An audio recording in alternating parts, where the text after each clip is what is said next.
On the back half of Transformers Season 2, the cast grew tremendously. In the final 24 episodes, nearly 40 new Cybertronians were introduced, along with dozens of humans, aliens, and creatures. Along with the actors and actresses chronicled in the first 3 parts of this series, over 20 new voice artists joined the fray, including one you probably know by name already. His name is Robert Paulson. His name is Robert Paulson. Alright, Rob Paulson wasn't in Fight Club, that was Meatloaf, but he is one of the most prolific voice actors of his generation. His credits include the Animaniacs Yakko, the genius Pinky from Pinky and the Brain, and Arthur from The Tick. Tick?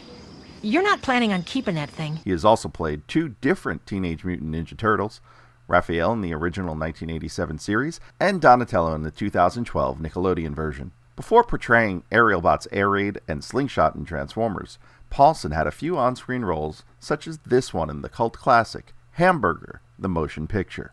You're clean, Doc. Say, Doc, why don't you call them dog balls? And speaking of the original Ninja Turtles and The Tick, come on, man! Let's bark up the right tree together! Townsend Coleman, voice of the original Tick, and Michelangelo, had a small role in the final episode of Season 2 as Martin, whose partner in crime, Roland, get it, was portrayed by Michael Sheehan, a career voiceover artist who was no stranger to playing robots. Who's that babe on your desk with the big floppy disks? Staying Judge Harry's courtroom, 2 Season 2 voice actors had reoccurring roles in Season 8 of Night Court. Milt Jamin, a.k.a. Milton James, was the Combaticon Blastoff, while S. Mark Jordan was the Combaticon leader, Onslaught. Here, the 2 appear together in this scene, James as the banker Mr. Hampton, and Jordan as the blind newspaper stand owner, Jack. Mr. Fielding!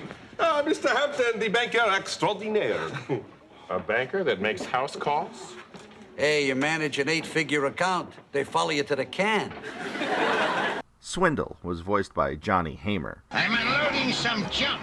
You got a problem with that? Probably best known for portraying Staff Sergeant Zelmo Zale on MASH. See you later, Buzzardbeak. Rounding out the Combaticons, late LA morning radio host Tony St. James played Brawl. I say we attack the Earth now and crush Megatron like an Insecticon. While the combined form of Bruticus was voiced by Roger C. Carmel, best known as Star Trek's Harry Mudd. That, gentlemen, is a shrine to the memory of my beloved Stella. And Colonel Gum from the 1966 Batman series. Bruce Wayne was in the shop of his stamp dealer yesterday afternoon. Carmel also voiced Motormaster and Menasor. But he wasn't the only voice of Menasor. Can't be! I'm Menasor! Me! Before becoming a combiner, Regis Cordick's career spanned all the way back to the late 1960s. In his first on-screen role, he helped the Monkees teach the original Eddie Munster, Butch Patrick, about the spirit of Christmas. Oh, don't worry about the money. Pay me after Christmas. Business has been picking up. Menasor wasn't the only part of the Stunticons to see split vocal duties. Breakdown was initially voiced by Jack Angel before Alan Oppenheimer took over. See the previous part of this series for more on those 2. Career voiceover actor Philip Clark would play both Dead End and the human race car driver Augie Kinney. Open up! I'm driving! Terry McGovern played Wild Rider, but is best known as Disney's Launchpad McQuack. I am the good that flutters in the night. No, day. McGovern also has done something only a few actors of his time has done. He appeared in the George Lucas film American Graffiti. Experience life, have some fun. And in the TV series heavily influenced by that film, Happy Days. This is the theater! This is drama!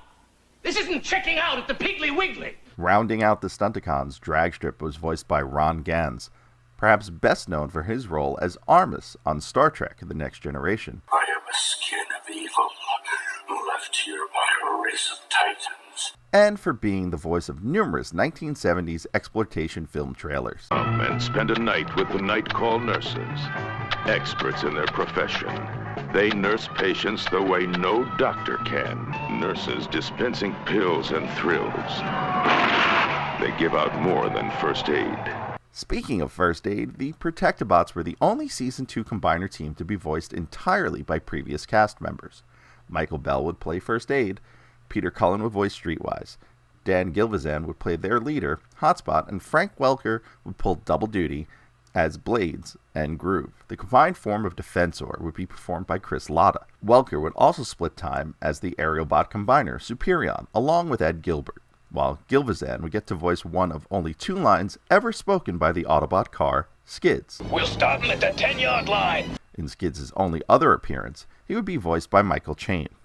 Robotic insecticide? Charlie Adler would join the cast as the aerial bot leader Silverbolt, though predominantly a voice actor best known for his role as Buster Bunny of Tiny Toons. Adler had a reoccurring role on The Red Fox Show in 1986 as Rita. Hi, Al.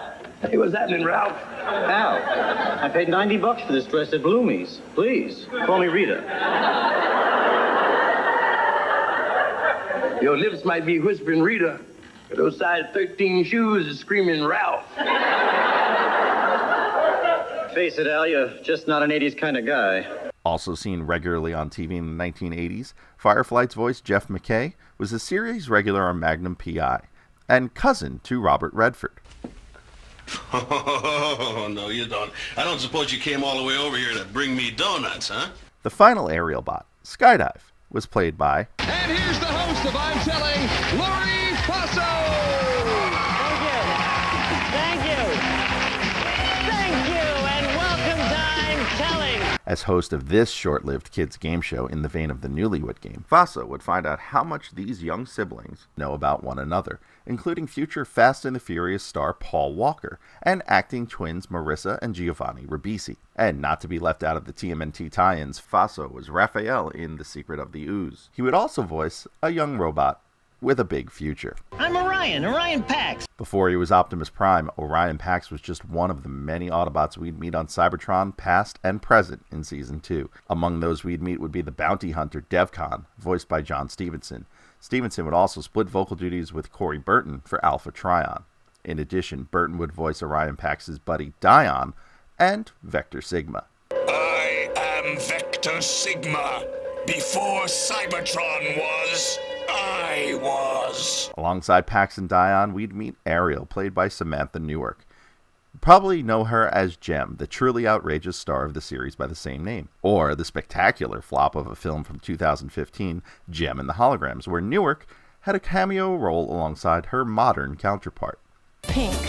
I mean, it's always been my favorite color. Ariel would go on to become Elita 1, the leader of a ragtag group of female Autobots protecting Cybertron. Among those Autobots were Firestar and Moonracer, both voiced by previous cast member Morgan Lofting, while Elita 1 was voiced by Marlene Aragon, best known for playing Cheetah on Super Friends and Jem's supercomputer Synergy.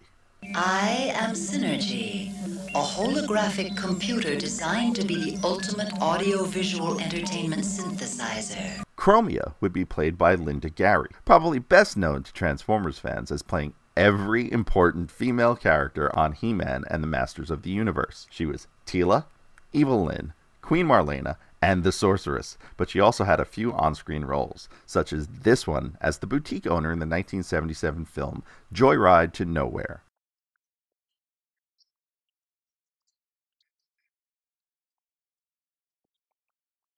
Gary would also play Talaria, one of the numerous alien or creature roles throughout Season 2. In other such roles, voice director Wally Burr would lend his talents to bring to life the energy being Kremzeek. On Earth, TK Carter would play Rocksteady, a member of the Bop Crew. Carter is the reason why Punky Brewster was able to save her friend Cherry from the refrigerator of death. Hey! Thanks for rescuing me! Named after 3 New York hotels, Astoria Carlton Ritz would be brought to life by Laurie O'Brien. Aside from being the girl who loved Powerglide, O'Brien is best known from playing Piggy on The Muppet Babies. Finally, before taking on the role that would land her in the Transformers Hall of Fame, Susan Blue made her Transformers debut as Karen Fishhook in Hoist Goes Hollywood. No stranger to Hollywood herself, Blue had a few on-screen roles prior to her voice career, such as this episode of Three's Company, where there was a misunderstanding. I'm not thirsty. Oh, good. I'm pregnant. What? And in her TV debut in this 1974 episode of Kojak. Well, to tell you the truth, I wasn't really paying a lot of attention. And, of course, we'll get to know Susan Blue and many others as this series continues on to Transformers the movie and beyond. Till next time, please, be sure to subscribe to this channel and share this video with all of your friends. For Transformers University, I'm Anthony Bricali. Until next time, see ya.